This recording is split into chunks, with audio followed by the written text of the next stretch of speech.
नमस्कार साथियों, smart scholars YouTube channel में आपका स्वागत है। आज हम लोग राज्य की उत्पत्ति के सत्य सिद्धांत का विवेचन करने वाले हैं, जो कि राज्य की उत्पत्ति का बहुत ही महत्वपूर्ण सिद्धांत है।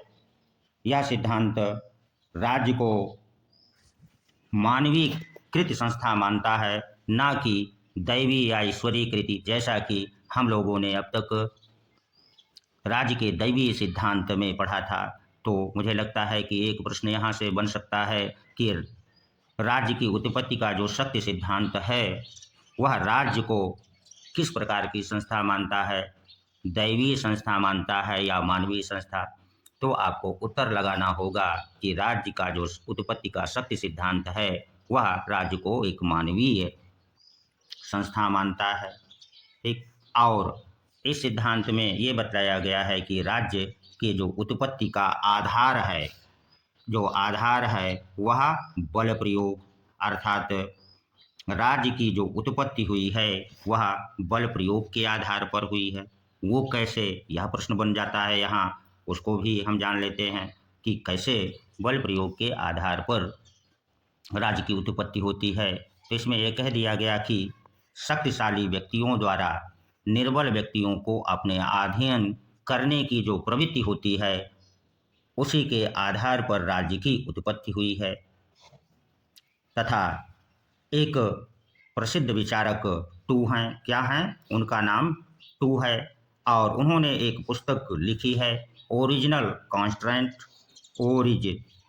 ओरिजिनल कॉन्स्ट्रेंट में उन्होंने ये लिखा कि राज्य की उत्पत्ति उस समय हुई जब किसी मानव दल के नेता ने शक्तिशाली होकर अपने अनुयायियों पर अधिकार जमाकर उन पर शासन को लाद दिया, और इस प्रकार शक्ति के आधार पर राज्य की उत्पत्ति हुई है। अब हम लोग ये जानेंगे कि राज्य का जो शक्ति का सिद्धांत है, इसका विकास कैसे हुआ। तो प्राचीन काल, किस काल में, प्राचीन काल में यूनान के जो सोफिस्ट विचारक, कौन से विचारक, सोफिस्ट विचारक केलीक्लीज, कौन, केलीक्लीज का मत है, वो क्या कहते हैं उसको जानने का मत है कि बलवान की शक्ति ही न्याय और कानून का स्रोत होती है, तथा विषमता प्रकृति का नियम है और निर्बल की अपेक्षा बलवान श्रेष्ठ होता है।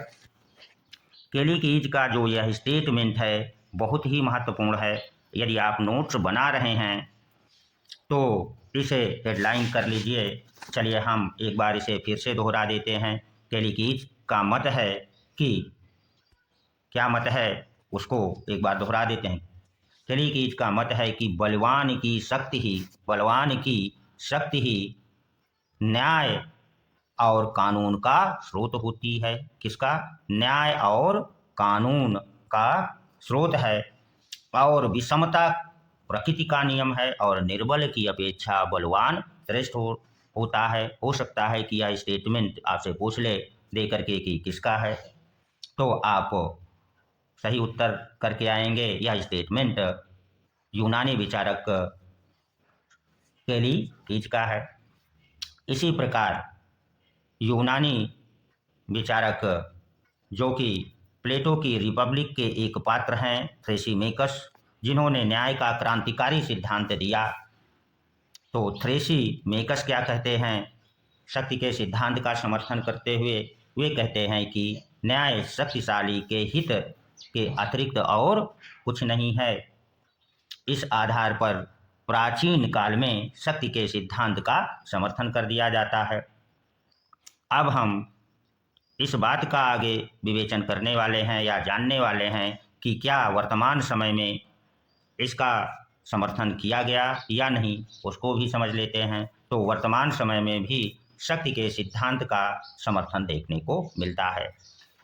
इसमें व्यक्तिवादी, अराजकतावादी एवं साम्यवादी, कौन कौन, व्यक्तिवादी विचारक, व्यक्तिवादी, अराजकतावादी तथा साम्यवादी विचारकों ने राज्य की उत्पत्ति के शक्ति सिद्धांत का समर्थन करते हैं और इसका समर्थन करते हुए वे क्या कहते हैं इसको हम लोग जान लेते हैं। तो व्यक्तिवादी किस आधार पर इसका समर्थन करते हैं? वे कहते हैं कि राज्य राज्य जो है शक्ति आधारित संस्था है और कहते हुए वो कहते हैं कि राज्य एक आवश्यक बुराई है। इसी प्रकार अराजकतावादी जो विचारक हैं वो राज्य को शक्ति मूलक संस्था घोषित करते हैं। यहाँ से भी प्रश्न हो सकता है, पूछ लें कि कौन शक्ति मूलक संस्था राज्य को बतलाते हैं? तो वर्तमान समय के जो अराजकतावादी विचारक हैं वो राज्य को एक शक्ति मूलक संस्था घोषित करते हैं और राज्य के अंत का प्रतिपादन करते हैं। अब हम तीसरे तथ्य पर भी विचार कर लें, साम्यवादियों का क्या मत है। तो साम्यवाद के प्रणेता लेनिन ने कहा है कि जो राज्य है वह पूंजीपतियों के हाथ में शोषण का एक साधन है जिससे वे बहुसंख्यक जनता पर शासन करते हैं।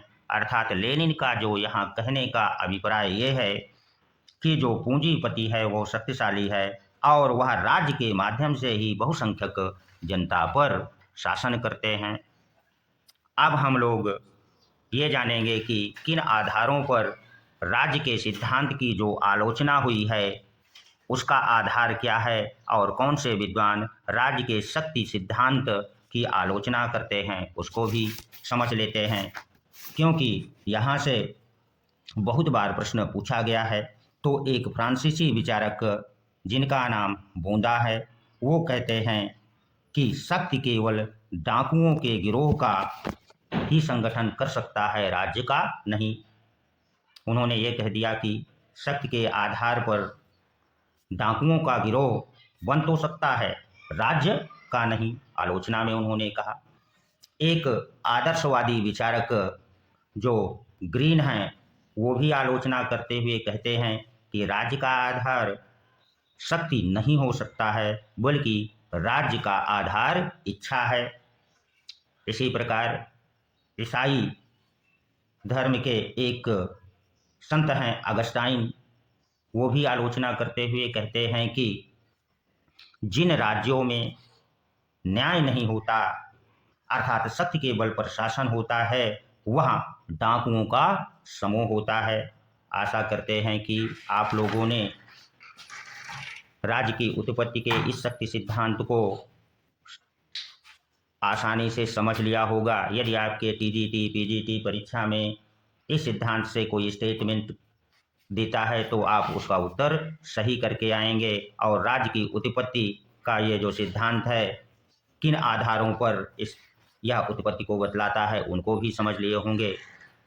हमारा राज्य की उत्पत्ति के विषय में जो अगला सिद्धांत होगा जिसको हम अगले वीडियो में पढ़ेंगे वह राज्य का पितृ एवं मातृ सत्यात्मक सिद्धांत क्या है उसको जानेंगे।